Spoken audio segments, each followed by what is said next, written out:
ये पुण्य है, ये धर्म है।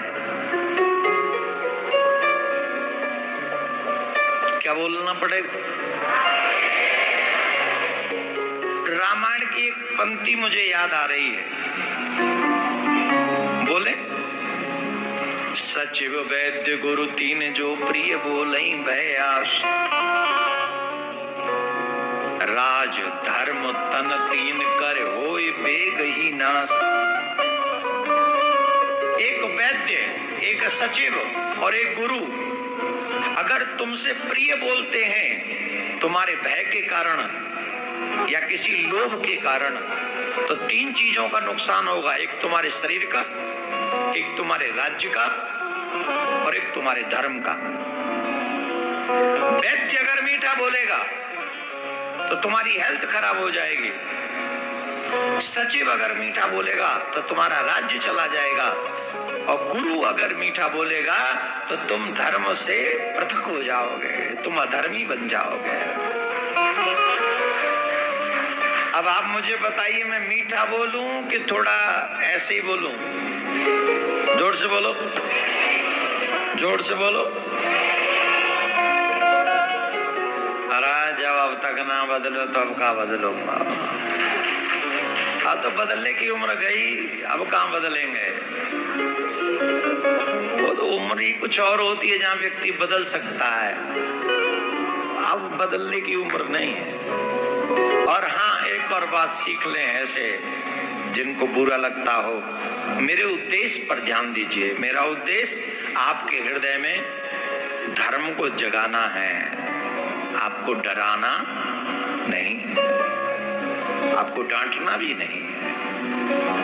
मैं तो आपका हित चाहता हूं। कई बार पिताजी डांटते हैं, माँ डांटती है, गुरु डांटते हैं, ज्यादा प्रेम करते हैं, तभी तो डांटते हैं कि तुम्हारा कहीं नुकसान ना हो, तुम्हें कोई लॉस ना हो, इसीलिए तो वो डांटते हैं, वरना क्या जरूरत है। आजकल तो सगे भी नहीं डांटते, किसी पे समय ही नहीं है। बोलो राधे राधे।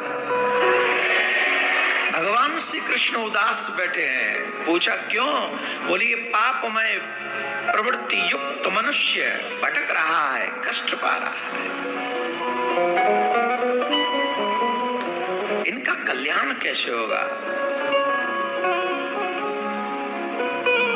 ये सब मनुष्य मेरे ही बनाए हुए हैं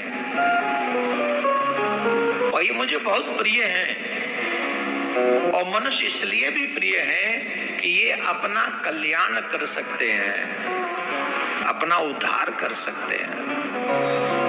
उद्धार होगा तो क्या उपाय है सोच रहे हैं? तो बोले मैंने सोचा है कोई हमारा जीव, कोई हमारा पारसा देश पृथ्वी पर जाए और हमारी कथाओं का गायन करे और हमारी कथाओं को इनको सुनाए। जब ये हमारी कथा सुनेंगे, सत्य असत्य का पता चलेगा, धर्म अधर्म का पता चलेगा। जब इन्हें बोध होगा तो ये भटकने से बच जाएंगे। कौन जाएगा? तो श्री शुक को भेजा कि आप जाओ,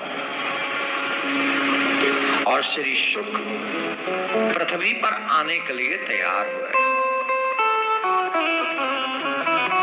और जब श्री शुक आ रहे थे, शुक माने राधा रानी की लीला में वास करने वाले तोता, श्री शुक, संस्कृत में तोते को शुक कहते हैं। तो उनको कहा कि तुम जाओ। तो जब वो आ रहे थे तो मार्ग में कैलाश पर्वत पड़ा। ध्यान से सुनिए, आज का मनुष्य 4 रुपए कमा के भगवान की कथा से दूर भाग जाता है, और महादेव धन धन भोलेनाथ तुम्हारे कौड़ी नहीं खजाने में, 3 लोग बस्ती में लुटा दिए आप बसे वीराने में। कुबेर को कुबेर किसने बनाया? कुबेर को कुबेर किसने बनाया? जोर से बोलो। और सबसे बड़ा धनपति है कुबेर, और उसको धनपति बनाने वाले कौन है? महादेव। और महादेव कहाँ रहते हैं? शमशान में। कहाँ रहते हैं? कहाँ रहते हैं?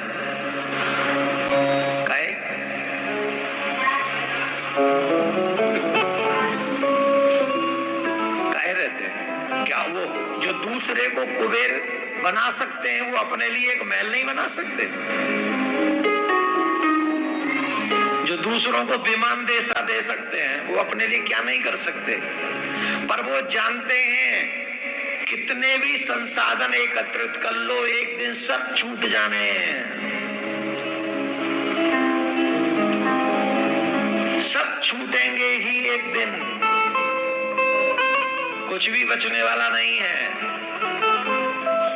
और जो कभी नहीं काय में लगे रहते हैं, जोर से बोलो। एक बार मां पार्वती बोली, बाबा ऐसा कौन सा अमृत पी रखा है? बोले अमर कथा पान कर रखी है। बोले बाबा ये अमर कथा हमें सुना दो। बोले नहीं नहीं नहीं नहीं नहीं, इस अमर कथा को सब नहीं सुन सकते, सबको नहीं सुनाया जा सकता। ये अमर कथा है, इसे हर किसी को नहीं सुनाया जा सकता। बोले नहीं बाबा आप हमें तो सुना दीजिए, हम तो आपकी दासी हैं। बोले देखो हम तुम्हें तो सुना दें, पर ये देख कर आओ कैलाश पर्वत पे तुम्हारे सिवा, तुम्हारे अतिरिक्त कोई और तो नहीं। अच्छा एक बात बताओ, ऋषिकेश में, हरिद्वार में, अथवा यहाँ आसपास में उत्तराखंड में इतने लोग होंगे जितने यहाँ हैं? प्रेजेंट में इतने लोग होंगे? या गली में चले जाओ महाराज, सांस ले वो मुश्किल पड़ जाओ तो है गली में, जाम है क्या तक आया स्थान कथा स्थल के लिए। नेक देर का जी गए हो मैं तो सांस फूल गई होती, कितने लोग आ रहे जा रहे हैं, है कि नहीं? अच्छा कितने लोगों ने तो तमाशा बना रखा है तीर्थ में जाने को, सिर्फ बनियान चश्मा, और ऐसे समझो जैसे हॉलीवुड को स्टार नहीं उतरो है कि ऋषिकेश में लैंड भयो, और सीधे गंगा में पांव रख के बैठ जाएगा और वहीं खाता पीता रहेगा, और पूरी दोपहरी निकाल देगा। भी आते जो कहे अरे भैया धर्मात्मा जा जून में आयो काहे तू, कबू दिसंबर में हुआ है कि गंगा जी नहा जा। भाई 25 दिसंबर तक 31 दिसंबर भी तो छुट्टी होते हैं, एक दिन नहा जा गंगा जी। आ गए वो